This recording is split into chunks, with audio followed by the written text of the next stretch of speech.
students ara video tokko isiniif qabadhee dhiyaadhee jira. Videoon kiyyaas waa'ee foormulaa fiiziksii foruuti.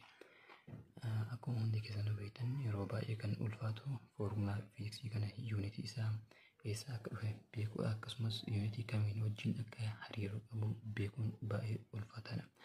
Kanaafuu har'a gaafiin kiyyaas kana irratti xiyyeeffatee gaafii tokko isiniif qabadhee dhiyaadhee jira. Gaafii kana hanga furuutti hanga dhuma viidiyoo keenyaatti nu wajjin tura. Akkasumas namni chaanaala kiyyaaf haaraa taatan chaanaala Itiyoo Students jedhu subscribe naaf godhaa. Akkasumas viidiyoo kana share waliif godhaa. Commentii naaf barreessaa. Gara viidiyoo keenyatti adeemnu. Akkasumas gaafiin keenya kana dhama jedha. How can Pascal equal to kilogram per second square times meter? Akkamitti Pascaliin tokko kiloogiraama irra sakandii square baay'isuu meetiraatiin wal qixa ta'a? Prove it. Furii akkamitti akka furuu wajjin ilaallaa. Hanga xumuraatti nu wajjin tura.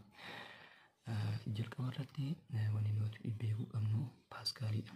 Pascalii beekuu qabna. Pascaliin SI unitii qaamolee fiizikaalaa keessaa qaamolee fiizikaal kwaantitii keessaa yuunitii eenyu akka ta'e nuti kennayyuu kana beekuu qabna. Jalqaba irratti pireeshariin qaamolee fiizikaalaa keessaa yuunitii SI yuunitii pireesharii yookiin dhiibbaati. Isa afaan Oromootiin dhiibbaa jennuun kana jechuudha. Jalqaba irratti wanti nuti beekuu qabnu yuunitii tokko argachuudhaaf jalqaba irratti foormulaa beekuu qabna. Foormulaa pireesharii yookiin dhiibbaa beekuu qabna. Jalqaba irratti foormulaa haa barreeffannu. Achirraa immoo yuunitii kana argachuun baay'ee salphaadha jechuudha. Jalqaba irratti wanti nu goonu pireeshar yookiin immoo dhiibbaa wal qixa ta'a humna irra bal'inaati. Force over area. Amma wanti nuti goonu yuunitii force yookiin immoo humna akkasumas bal'ina yookiin immoo area kana beekuu qabna jechuudha. Kanaaf jalqaba irratti yuunitii isa lamaanii kana beekuu qabna. Akkuma nuti hundinuu beeknu SI unit of force is Newton, SI unit of area is meter square. Kanaafuu kan force Newtonidha. Akkasumas kan area immoo meter squareidha. Steppiin keenya kan jalqabaa wanti nuti godhuu qabnu isa kana argachuudha jechuudha. Inni kunis maayini Pascaliin wal qixa ta'a Newton per meter square yookiin immoo Pascaliin yookiin immoo pireeshariin maaliif pireeshariin F over A jenne yookiin immoo force over area dha. Erga jennee akkasumas SI unitiin pireesharii akka Pascalii ta'een hundinuu hin beekna. Kanaafuu wal qixa ta'a maaliif Newton over meter square. Kanaafuu inni kun wal qixa jechuudha. Forceen keenya yookiin immoo Pascaliin keenya Newton per meter square dhaan wal qixa. Akkasumas forceen keenya immoo Newtonidhaan wal qixa. Amma jalqaba irratti wanti nu godhu maa inni gara steppiitti aanutti deemuudhaaf Newtoniin maaliin wal qixa akka ta'e beekuu qabna jechuudha. Kanas beekuudhaaf maal godhuu qabna? Jalqaba irratti forcii barreeffachuu qabna yookiin immoo humna wal qixa ta'a maaliiti weeyitiiti yookiin immoo ulfaatinaati jechuudha. Akkasumas wanti nuti beeknu amma asirraa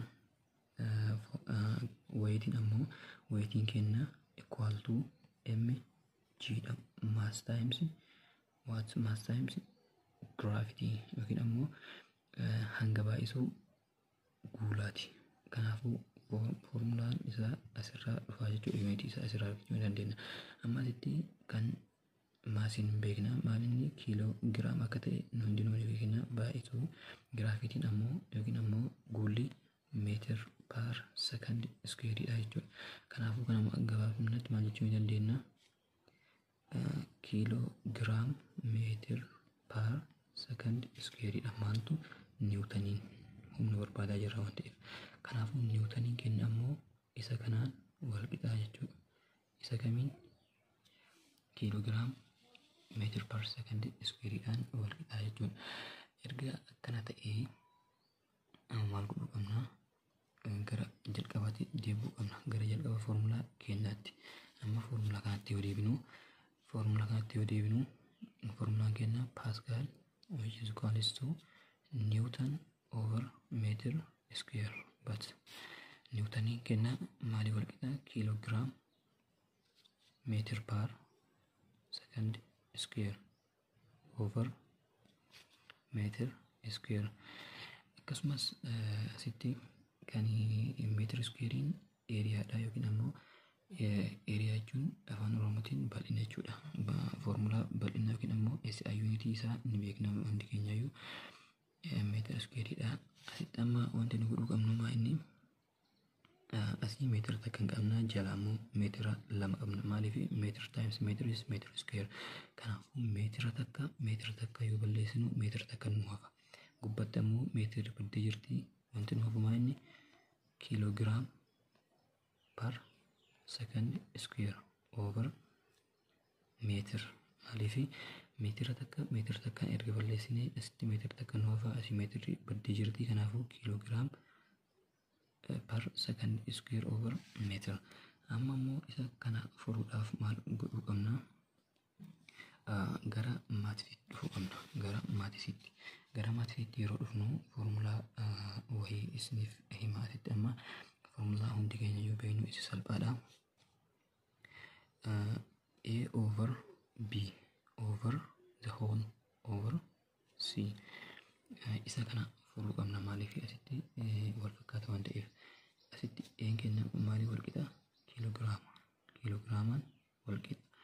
B'n second squareidhaan, C'n meetiraan wal qixa. Formulaa kana furuu jennaan baay'ee salphaadha. Akkasumas wanti isin beekuu qabdan bakkaatti natural science warri jennu saayinsiiwwan uumamaa hariiroo guddaa waliin qabu. Kanaafuu amma hariiroo isaanii kana asirratti beekuu dandeenya. Kan amma asitti jalqaba irratti yeroo furru A over B over C over what? Over 1. Maaliif lakkoofsi kamiyyuu uumamaan tokkoof jala qaba. Maaliif yeroo hirru isuma ta'a waan ta'eef. Kanaafuu kana yeroo fuggisoo isaatiin baay'isnu A over B over C over 1 jechuudha. Kanaafuu kan miidhameen tokkuma. Kanaafuu A over B times fuggisoon isaa 1 over C dha. A times 1 is A over B times C is B C dha jechuudha. Kanaaf amma asitti maal godhuu qabna?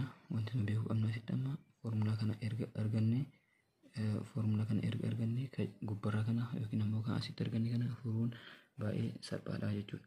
Kanaafuu amma asitti maal godhuu qabna? Een keenya maalii wal qixa? Kiloogiraamaan wal qixa.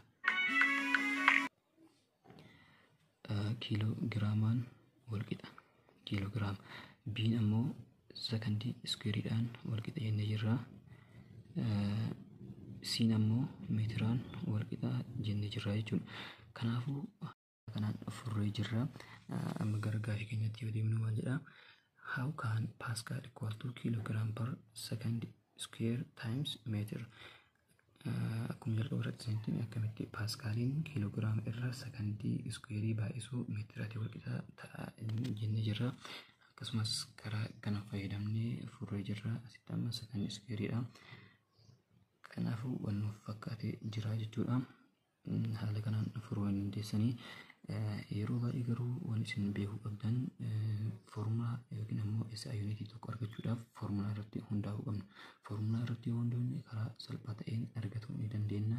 Kanaafuu haala kanaan furree jirra. Waan isin godhuu qabdan ammoo yeroo baay'ee barattoonni yookiin ammoo namoonni birootu kan isaan irratti xiyyeeffatan onlaayinii irratti osoo jiranii haala kanatti mijaa'ee kana keessatti wantoota barbaadan fayyadamanii garuu ammoo nuti ammoo beekumsa keenya waliif sheer godhuu qabna. Let us share our knowledge. Beekumsa keenya wajjin haa qooddannu yookiin ammoo waliif haa qoodnu. isiniin jedha. Akkasumas immoo namni chaanala kiyyaaf haarawaa taatan akkasumas wanni beekuu qabdan chaanalli kun yeroo dhiyoo keessatti baname beekumsa keenya waliif qooduu qabna isa jedhu irratti xiyyeeffadhee ka'een jira. Kanaafuu isinis na deeggaruu yoo barbaaddan subscribe naaf godhaa akkasumas viidiyoo kiyya share naa godhaa. Yoo gaaffii qabaattan akkasumas yaada yoo qabaattan karaa komantiitiin naaf dhiyeessaa. Wajjin haa guddifnu, biyya keenya wajjin haa guddifnu, beekumsa keenya wajjin haa guddifannu. Galatoomaa.